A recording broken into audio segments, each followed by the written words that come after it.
सबैजनालाई स्वागत छ मेरो सानो मिनी ब्लगमा।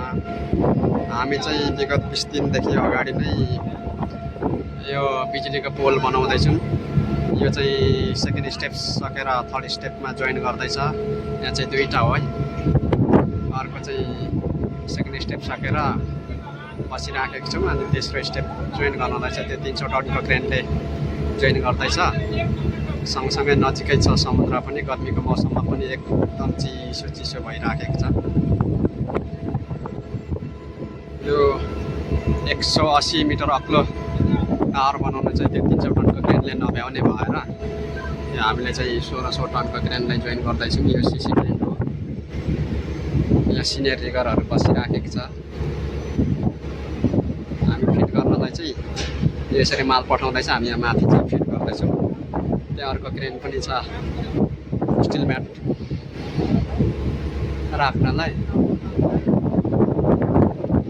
काम त गाह्रो छ नि हौ रिगरको काम। के गर्नु र सिधहरू पनि कम्ती छ।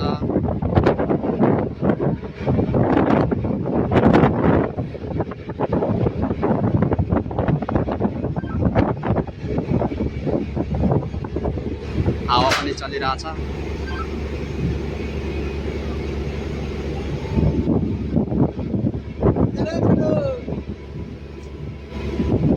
मैले अस्ति भनेको थिएँ हजुरहरूलाई एकदम लामो पुल हो भनेर।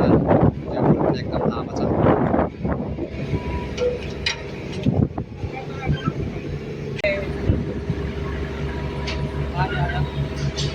यो चाहिँ हाम्रो काम गर्ने टोली 4 जना छौँ यहाँ माथि। तल अरू नै छ थपक्कै।